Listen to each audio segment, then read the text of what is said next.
Nos bastidores da obsessão. Capítulo 9. Reencontro com o passado. Cercado por acólitos paramentados estranhamente, que se faziam secretários e selecionavam os casos para o chefe, também se apresentava resguardado por entidades ferozes, em cujos semblantes, sulcados por fundos sinais de perturbação íntima, a hipnose produzira estados de alucinação e truculência. Incapazes de qualquer raciocínio, tais seres exteriorizavam a acuidade do animal que resguarda o amo e agride os menos vigilantes.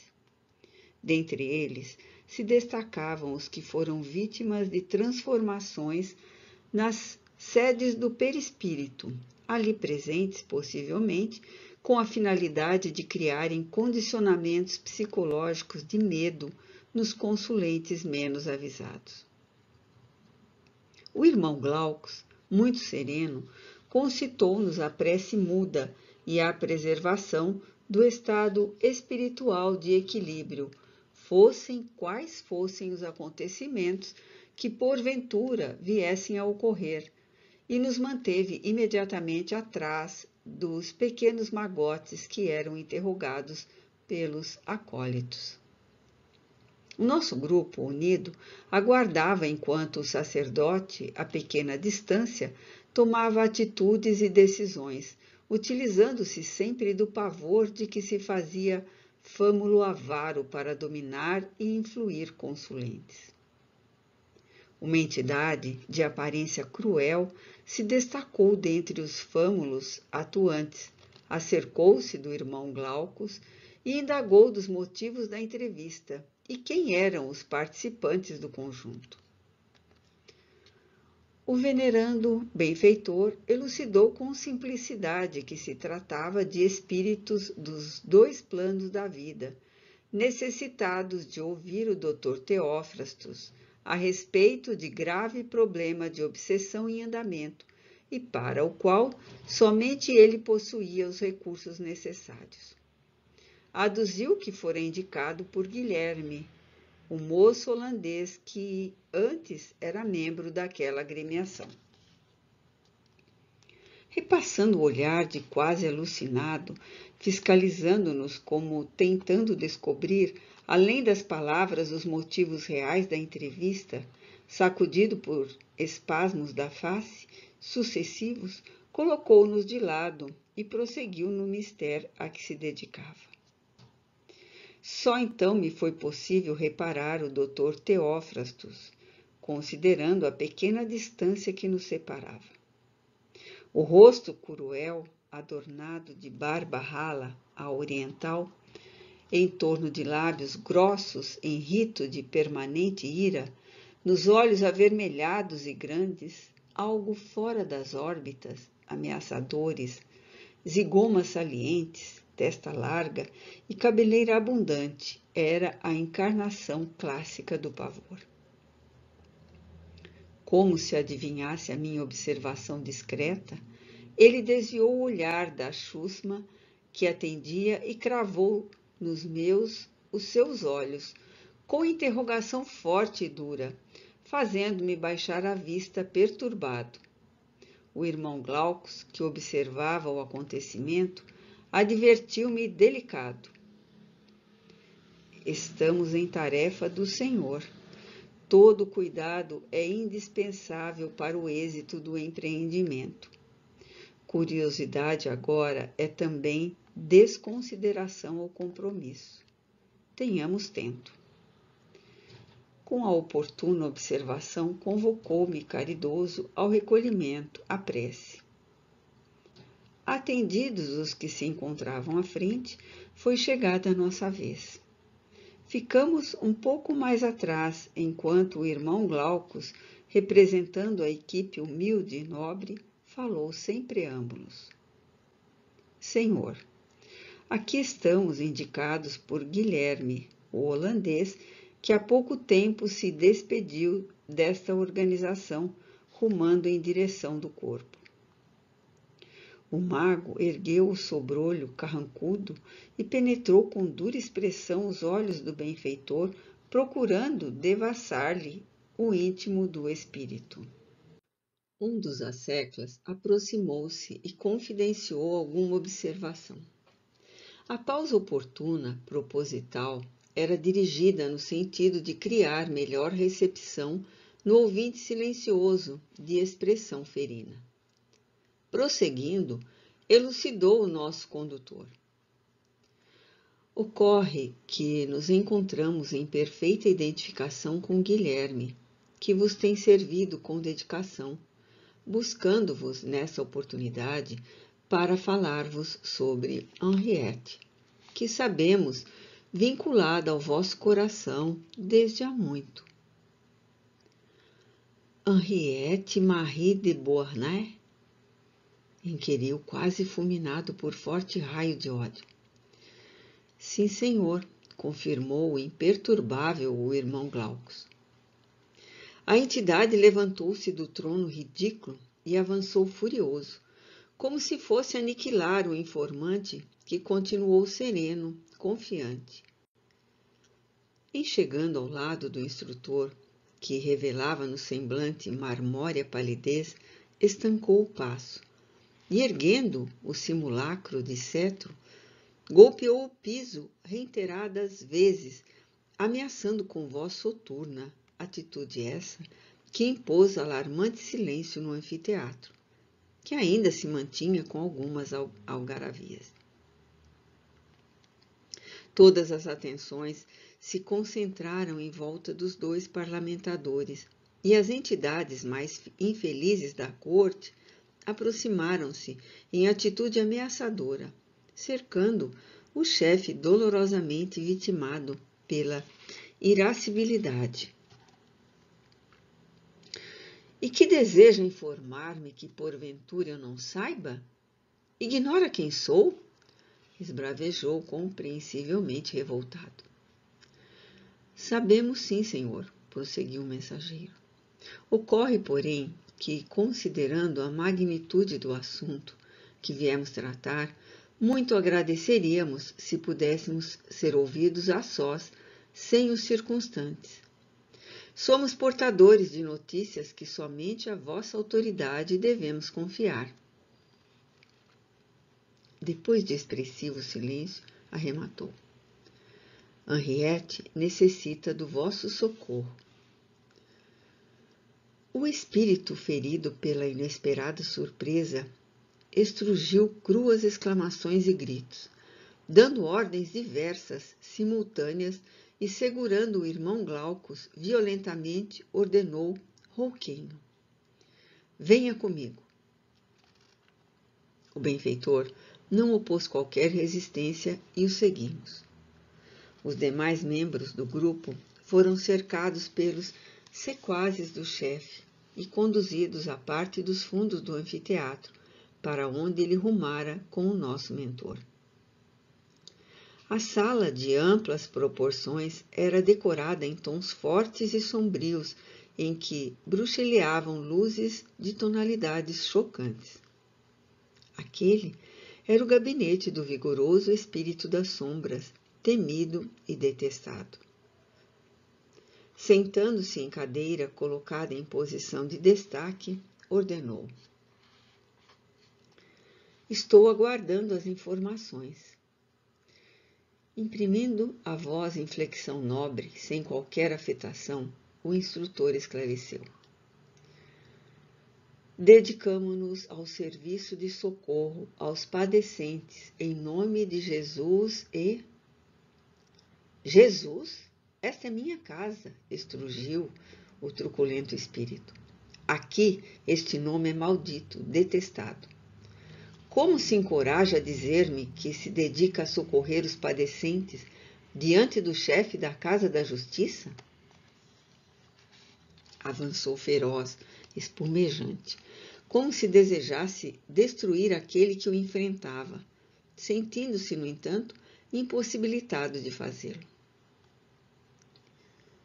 Não desejamos desafiar a força do nobre doutor Teófrastos, que conhecemos e a quem aprendemos a respeitar como sendo instrumento da vida e da verdade, evidenciou o mensageiro humilde. Ocorre, no entanto, que não poderíamos trair os objetivos desta entrevista se falamos ao comandante destes sítios em nome da verdade mesma, sim, mas sobretudo da misericórdia e do amor. Erguendo o olhar lúcido, o instrutor, concentrado em Jesus e utilizando todo o potencial das suas forças magnéticas e hipnológicas, enfrentou a vibração em crispas exteriorizadas pelo interlocutor, como se naquele entrechoque de forças a corrente do amor vencesse as descontroladas energias do ódio e da animosidade, dando continuidade à narração. Visitando perturbados espirituais encarcerados no corpo, identificamos há pouco tempo Henriette em doloroso processo de vampirização, vitimada por elementos desta organização e por isso... Desta casa? Estarei ouvindo corretamente? Indagou, interrompendo abrupto. Henriette, vítima de nossa organização?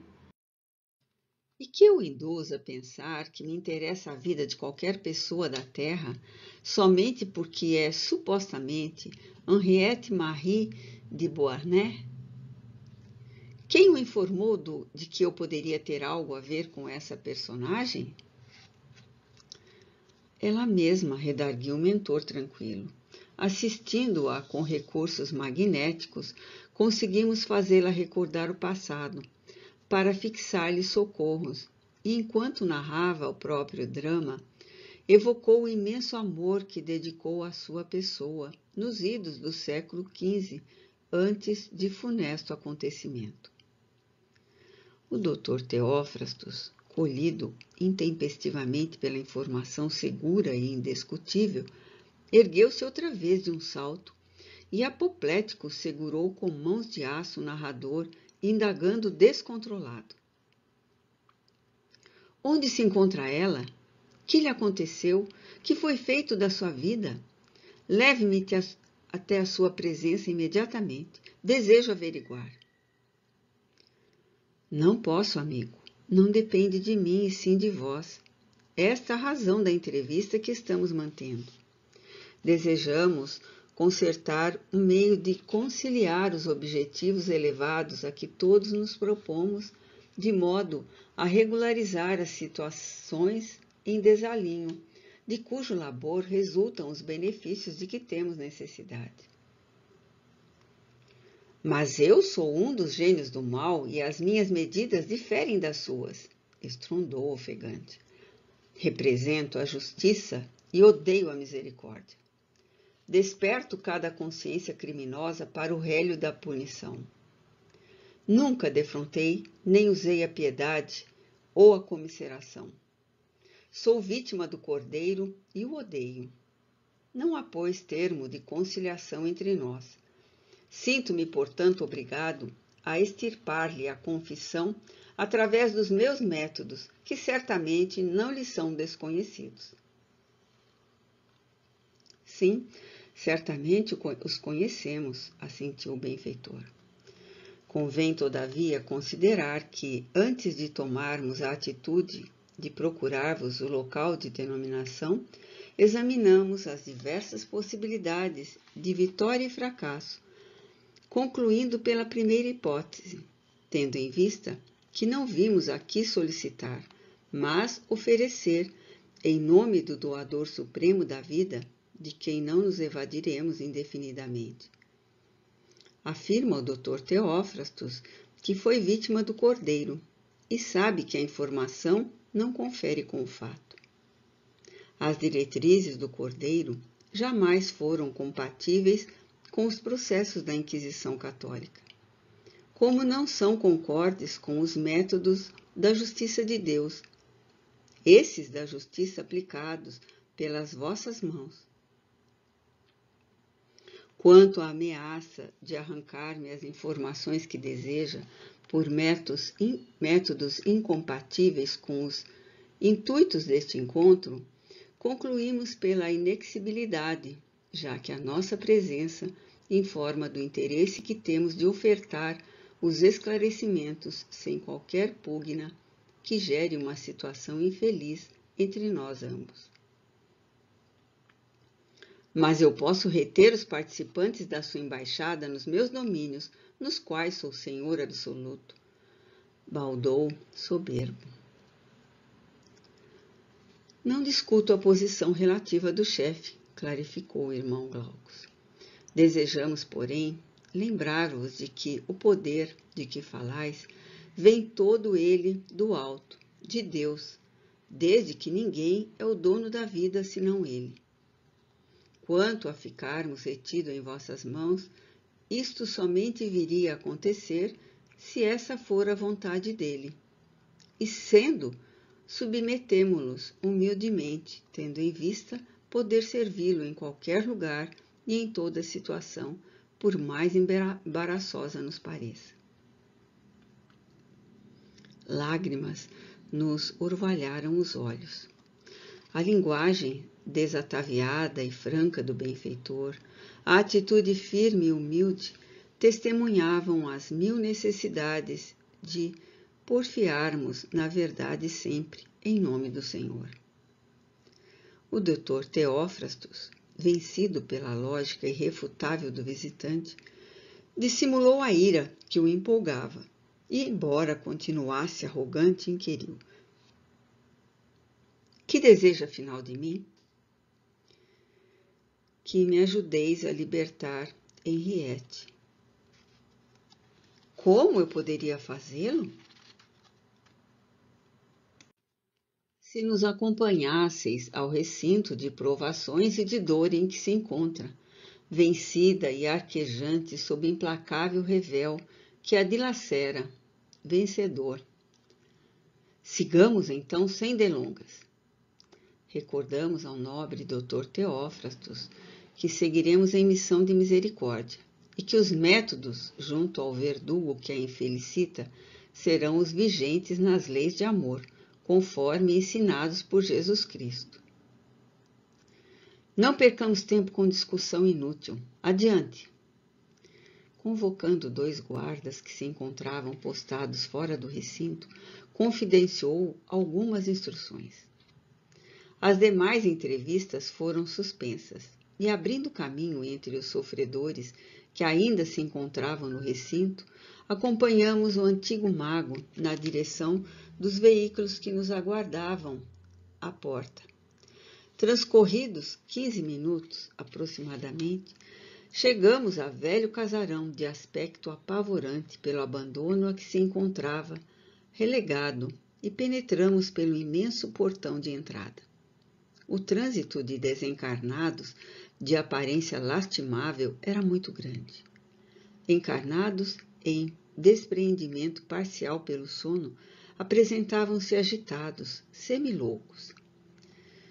Saturnino, que nos assistia mais de perto, a mim, a Petitinga e ao médium Moraes, informou que nos encontrávamos num lazareto que albergava mais de 200 portadores do mal de Hansen.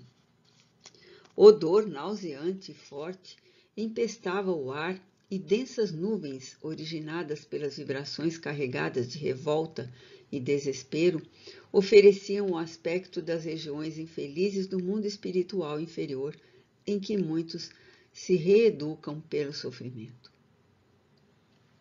O irmão Saturnino, interessado em esclarecer-nos, explicou: o sofrimento, sob qualquer forma em que se apresente, é bênção, para que, no entanto, beneficie aquele que o experimenta. Faz-se indispensável ser acompanhado pela resignação, pela humildade, pela valorização da própria dor. Não basta, portanto, sofrer, mas bem sofrer, libertando-se das causas matrizes da aflição. É muito comum encontrar-se o homem experimentado, o impositivo do resgate, sob nuvens de ira e desesperação, com as quais aumenta, graças à rebeldia e a queixas injustificáveis o fardo das dívidas. Por essa razão, há redutos de reeducação no além da carne, como dentro das paredes carnais. Regiões em que se aglutinam os comparsas dos diversos departamentos do crime para resgatarem, em clima de afinidade, os desastres cometidos contra a lei e a justiça soberanas. E para encerrar os esclarecimentos, concluiu: nesta casa, como em outras similares, desfilam os que afrontam o corpo, desrespeitando-lhe as fontes de vida, os que esmagaram outras vidas enquanto possuíam nas mãos as rédeas do poder, os que fecharam ouvidos e olhos ao clamor das multidões esfaimadas e enlouquecidas de dor, mãos que ergueram o relho e dilaceraram, corações que se empedraram na indiferença enquanto fruía o licor da fortuna, da nobreza mentirosa, da beleza em trânsito na forma, os fomentadores do ódio, os soberbos, os orgulhosos, alguns suicidas calcetas inveterados em constante tentação para desertar do fardo outra vez. Em purgatório carnal, podem transitar para as regiões da luz ou para os abismos da treva, dependendo da livre escolha de que dispõem os que expungem com resignação ou com revolta. Silenciando, aproximamo-nos de um quarto infecto, após vencer longo corredor em 2 filas de células imundas, albergavam corpos desfigurados de mulheres profundamente infelizes, carcomidas pela enfermidade destruidora. O Dr. Teófrastos não ocultava a revolta, o desespero quase irrefreado. O irmão Glaucus penetrou num dos últimos quartos ao fim da ala imensa, e seguindo-o deparamos cena confrangedora. 3 mulheres rancenianas encontravam-se a dormir, assistidas por pequena malta de obsessores impiedosos que as dominavam. Em vigília, mantinham-se em guarda, invectivando e atormentando os espíritos das enfermas semidesligadas do invólucro físico e quase tresloucadas de angústia ante o acicate contínuo dos perseguidores. Os acompanhantes da guarda do Dr. Teófrastos ficaram no corredor, à porta de entrada da cela em atitude de vigilância. Uma jovem de menos de 20 anos, em cujo corpo a doença não produzira ainda os sinais da sua presença, muito magra e desfalecida sobre infecto grabato, era a razão da visita.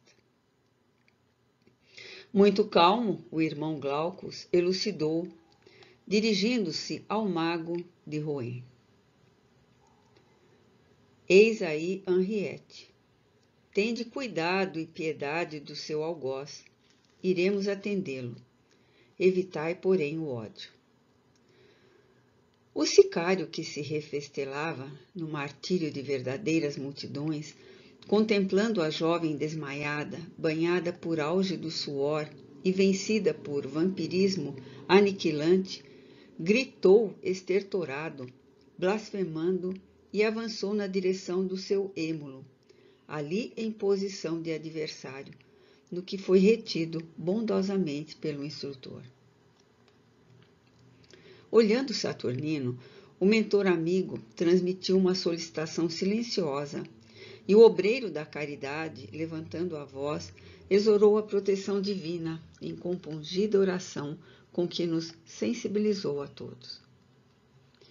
O Dr. Teófrastos, insensível desde há muito às vibrações superiores, permaneceu invadido pelos sentimentos habituais, o que não impediu Saturnino de a cercar da jovem e lhe aplicar no corpo em delíquio passes longitudinais, despertando-a, após o que libertou-lhe o espírito da segura mentalização do obsessor implacável.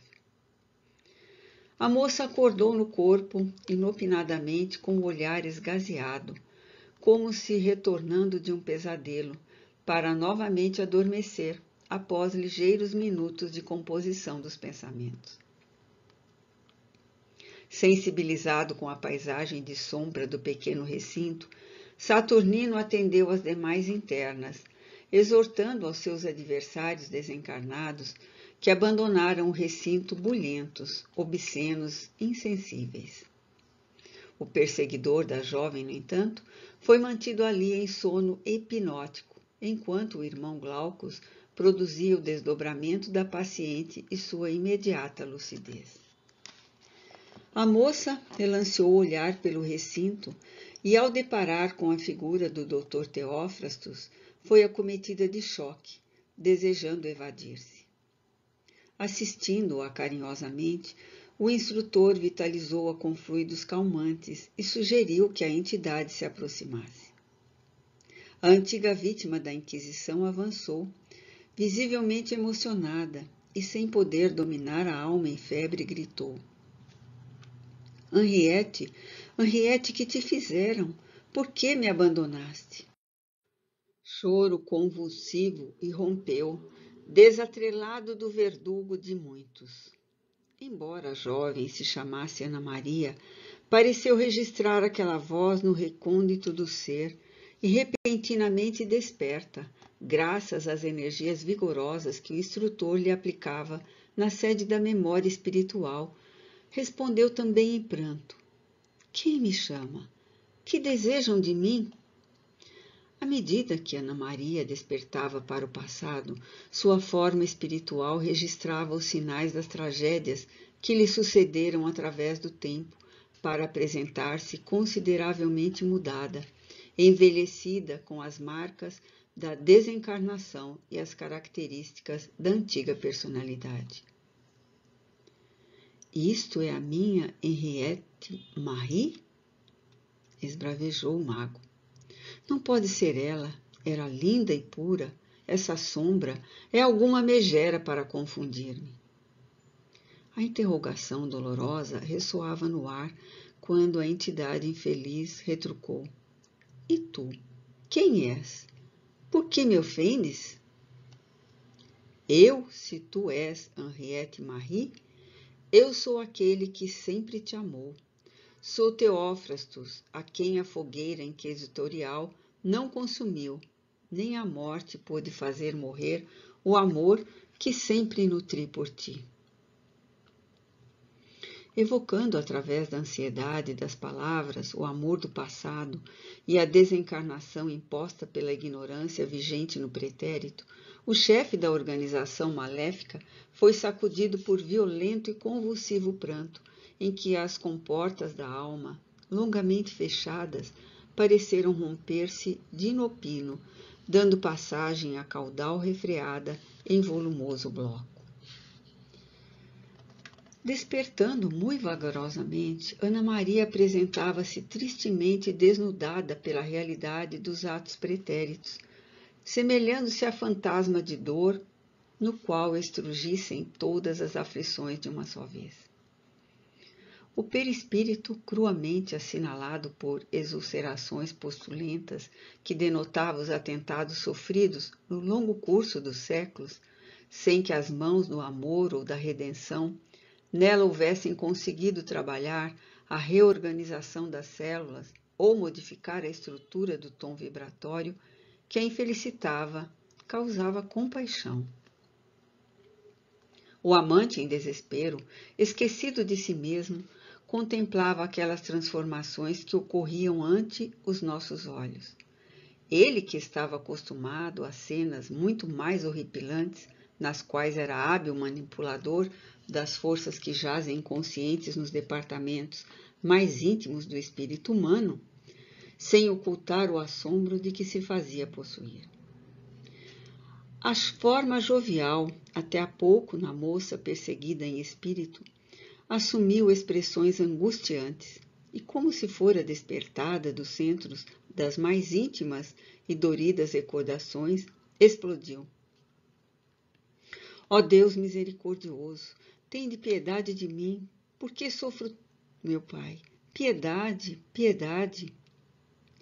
Exteriorizou um olhar de inesquecível sofrimento e, fitando-nos, inquiriu: Quem sois, demônios, que me perseguis implacáveis, ou anjos que vindes salvar-me? Piedade, piedade, não suporto mais sofrer. Teófrastos, meu amigo, por que nos separou tão cruelmente a morte? Onde te encontras que me olvidaste? Apressei a volta ao mundo dos mortos, faz tanto tempo para buscar-te, e porque morri, não te encontro nunca. O tom de lamento e auto-recriminação feria-nos a sensibilidade. O irmão Saturnino, sempre ativo, concitou-nos a prece intercessória em muda atitude de compaixão.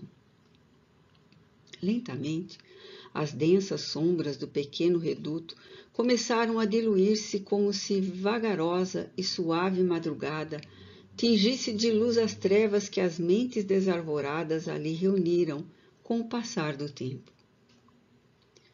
O instrutor, utilizando-se da consternação geral e da súbita anestesia psíquica de que foi possuído o Dr. Teófrastos, envolveu a entidade sofrida em fluidos balsâmicos e abraçou-a afetuoso, qual genitor compadecido em atitude santa de assistência. Embora Henriette Marie desejasse libertar-se do amplexo envolvente para correr desvairada, a força do amor terminou por vencer-lhe as resistências e, aspirando as energias que agora saturavam o ambiente, aquietou-se com o olhar, denotando ainda as desencontradas emoções interiores em torvelinho de paixões. Foi a vez, então, do Dr. Teófrastos, vencendo a custo o estupor que o imobilizava, blasfemo e irado, pôs-se a ameaçar. Aquieta-te, amada, vingar-nos-emos demoradamente. Minha clava de ódio cairá sobre aqueles que ainda são os responsáveis pela nossa desdita. Tenho ligações com os vingadores infernais e encontraremos meio de atingir todos aqueles que nos desgraçaram irremissivelmente. Libertar-te-ei do fardo do corpo odiado, para que venhas reinar nos meus domínios ao meu lado. Os séculos de soledade e ódio que me queimaram incessantemente serão agora saciados no ácido da vingança, e acompanharemos os nossos algozes se diluírem até a destruição da forma, submetidos ao meu implacável ajustar de contas. Iniciaremos já com esse infame que aqui te ultraja e consome. Levá-lo-ei para o meu reduto e o punirei, seviciando-o até que ele retorne ao estado de besta inconsciente. O instrutor confiante interditou a palavra do mago em perturbação, esclarecendo calmo. Aqui viemos em missão de misericórdia e amor. Fostes convidado a ajudar. O auxílio que necessita da impiedade é a zorrague de loucura. A defesa que acusa faz-se crueldade. Só o perdão irrestrito e total consegue a suprema coroa da paz. Quem somos nós para falar em desforço?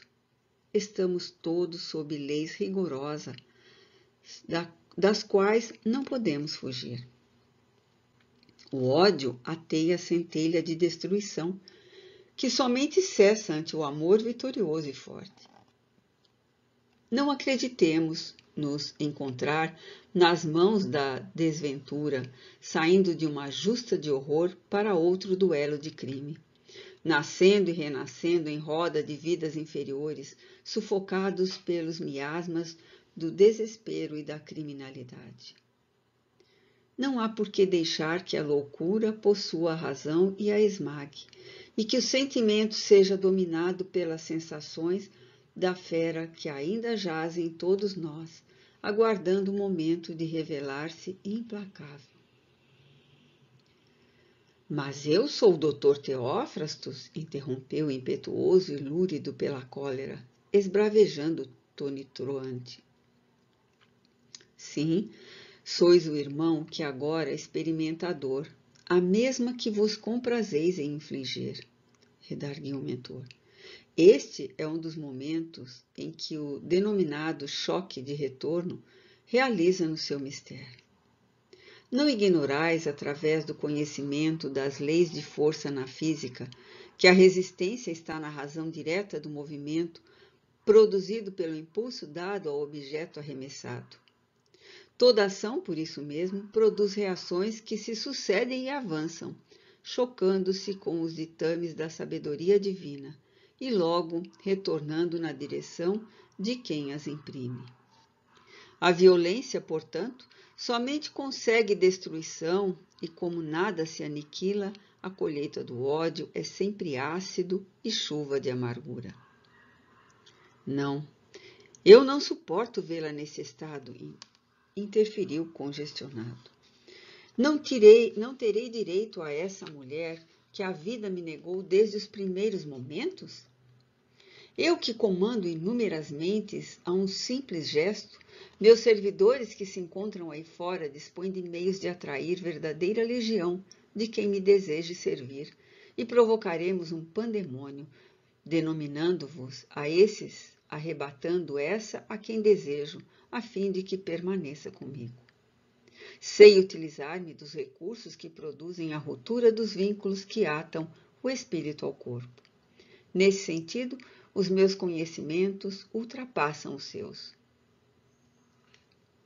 Não duvido, retrucou sereno o benfeitor espiritual. Todavia, considero a desnecessidade da violência quando possuímos recursos outros de paz que o Senhor Jesus nos oferece e que agora podemos aplicar seguramente. Não me volte a falar nesse crucificado, arremeteu com sarcasmo evidente. Nem sequer se salvou a si mesmo. No entanto, deixou um rastro de sangue e padecimento por onde passou a lembrança odienta da sua cruz. Enganai-vos, impugnou o mensageiro. O vosso sofrimento na fogueira foi injusto, só aparentemente. Bem sabeis que a vossa vida não se originou ali. Caminhante da eternidade, quantas existências ficaram sepultas nas cinzas do passado? É bem verdade que não justificamos a sanha criminosa que durante a Idade Média tomou conta da história. No entanto, ainda hoje, que fazeis? Como estão as vossas mãos? Falais em justiça e clamais desarvorado. Que direito tendes de executá-la? Não foi esse o erro dos inquisidores do passado em cuja trama caístes? Sofreste, sim, nefanda atrocidade, mas não em débito justiçamento. Se fosseis humilde e se acolhesseis o amor, ter-vos-ia libertado e hoje seríeis livre.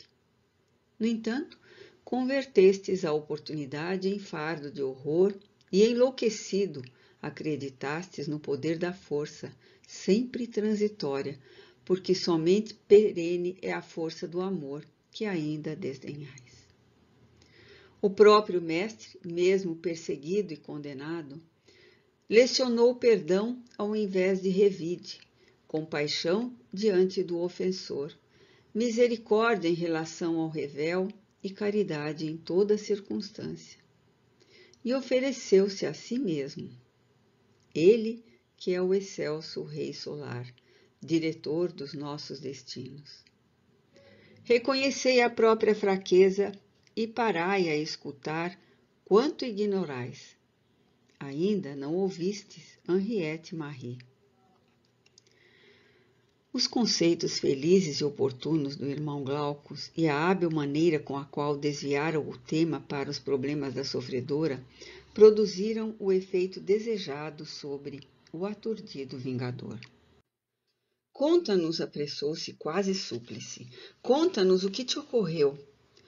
Procurei-te tanto, quando as labaredas deixaram de crestar-me as carnes atadas ao lenho da praça do Mercado Velho em Rouen. O ódio que me consumia não me permitiu, porém, a serenidade de localizar-te. Fui atraído por companheiros da minha desgraça e ingressei nas hostes dos justiçadores. Henriette Marie, que fazia compreensível esforço para acompanhar todos os lances dos cometimentos que aconteciam naquele instante, rebuscando os refolhos da mente, com voz entrecortada e ofegante, inquiriu: Oh, tu és então o amor que me roubaram, roubando-me depois a mim mesma? Vê o que foi feito de mim, contempla-me. É, infelizmente, impossível recomeçar. Perdi-me na voragem de suicídio que ainda me faz contorcer as entranhas, sem oportunidade de reparar o gesto jamais. Estou condenada ao inferno. Mas não há inferno, retrucou o interlocutor. Os demônios somos nós, e um dos muitos infernos existentes governo-o eu. Acerena-te e prossegue. A infeliz entidade, emocionada e dorida, continuou: Tenho rogado a Deus, mesmo no corpo, que me conceda a dita da paz, e ignorava nos momentos em que me encontro reclusa nessas carnes, que a minha paz adviria de te encontrar e voltar a te sentir ao meu lado. Ajuda-me, se me amas, a sair do labirinto tormentoso em que tenho vivido. Só o teu amor me dará lenitivo. Socorre-me. Theo, ignoras quanto tenho chorado.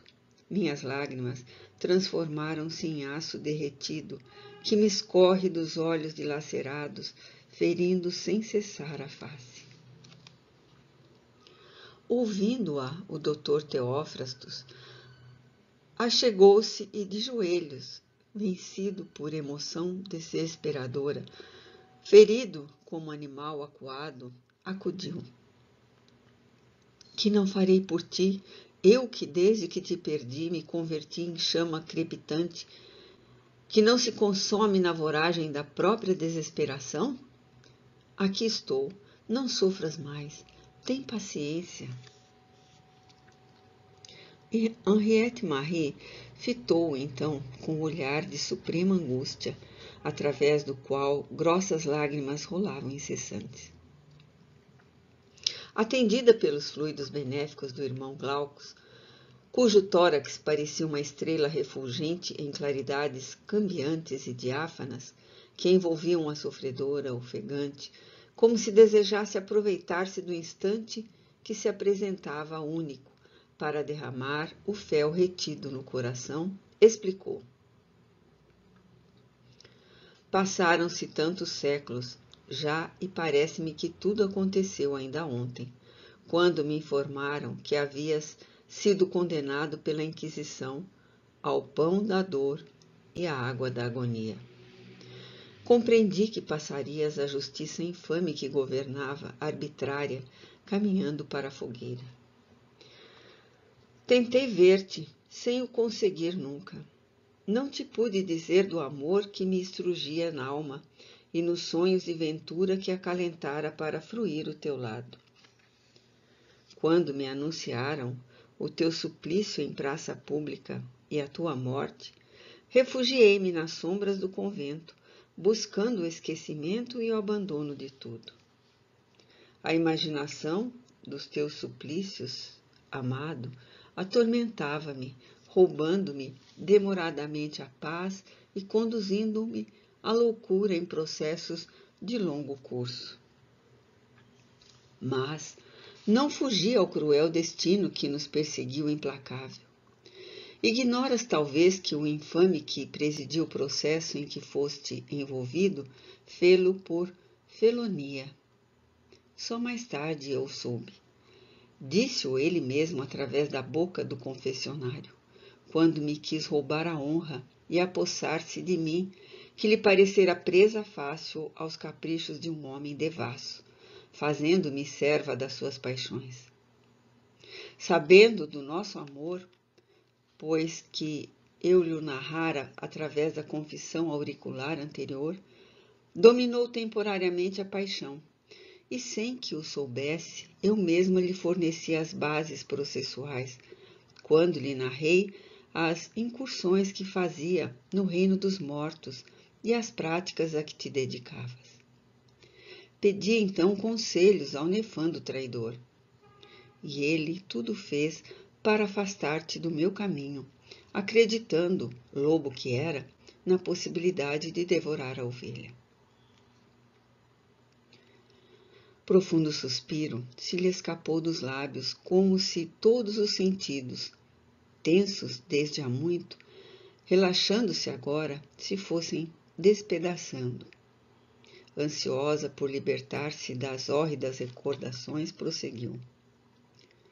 Acreditando na fé espúria que ele ensinava e dizia viver, ouvi-lhe todas as justificações, deixando-me crer que, embora perdendo a vida, entrarias no reino de Deus, graças à intervenção dos atos litúrgicos pós-mortem, que se prontificou a celebrar em intenção da tua alma. Não se passara o triste outono da tragédia e relatou-me a sua furiosa paixão por mim, dizendo-me ter sido eu o móvel de toda a desgraça que o levara a assassinar-te em nome da fé e da religião. O ódio surdo que se apossou de mim foi superior a tudo que possas imaginar. Investida nos hábitos da ordem a que me recolhera, fi-lo acreditar que me submeteria aos seus caprichos. E quando visitada pela sua infame pessoa, servi-lhe vinho ao qual adicionara violento veneno. Após ingerido, constatei os sintomas que começavam a fulminar a víbora. Segura da sua destruição, contei-lhe então, enquanto se retorcia na dor, o meu desprezo e o meu horror.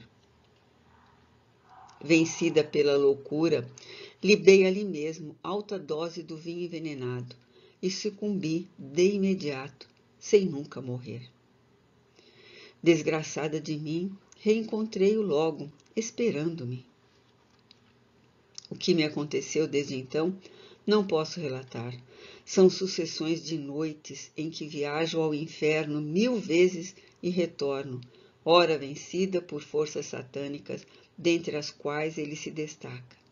Vezes outras, possuída pela vermina que me vence até o ouvido, para recomeçar tudo outra vez, incessantemente, doloridamente. Agora, amado, agora eu o sinto na sua ronda vingadora e o vejo devorando-me por dentro, eu que o odeio sem remorso, enquanto a doença me destrói por fora. Encontrando-te, porém, tudo me parece tão diverso que esqueceria o vil criminoso que nos destruiu a ambos e até o perdoaria, se não te apartasse de mim. Ouve-me, Theo. Ouço-te e providenciarei para que não sofras mais e para que venhas imediatamente para onde me encontro. Não te deixarei e velarei à tua porta até o momento que logo virá para a nossa aventura.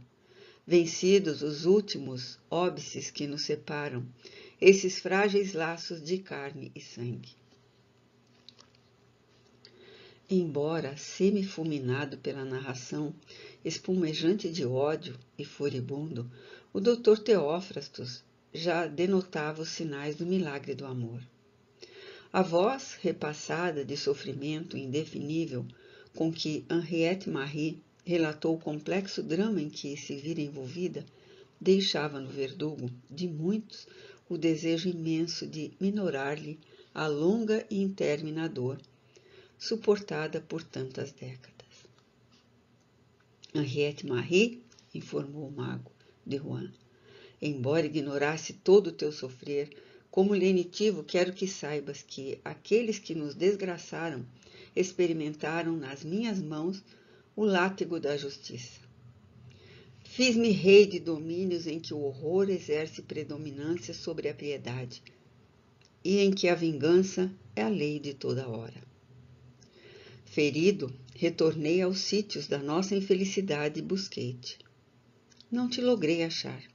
Ignorava que fugiste pelo mais cruel caminho, o do suicídio, em cujo curso não tenho meios de interferir, já que o suicida se depara com outras construções da justiça. A minha mão alcançou o bispo e outros asseclas seus. Longe, porém, eu estava de supor que o causador de tudo fora o teu confessor, o mórbido criminoso que se disfarçava com as sandálias da humildade para ocultar o celerado que sempre foi. Buscá-lo-emos, porém. Dir-me-ás onde se encontra, e nós dois faremos justiça. Nesse momento, o irmão Glaucus, interferindo no diálogo dos dois espíritos que se reencontravam após tão longa separação, elucidou. Não esqueçais de que só o amor pode resolver o problema do ódio. Vinde-vos arrastado pela senda do tempo, descendo a animalidade inferior, consumidos pelo desespero. Quando parareis? A queda não tem patamar inferior, sempre se pode baixar mais. Também o planalto da redenção sempre se pode ascender na direção da vida, até a glorificação imortal. Olvidai aqueles que vos maceraram e considerai a oportunidade do amor que ora defrontais. É certo que vos separam os elos do corpo. Para quem ama, porém, não há verdadeiramente separação. Intervindo, o Dr. Teófrastos remeteu. Não há como aceitar impositivos de amor. Para nossa felicidade, só a destruição dos inimigos. Enganai-vos, retrucou o instrutor. Não há destruição nem aniquilamento de vidas ou de espíritos.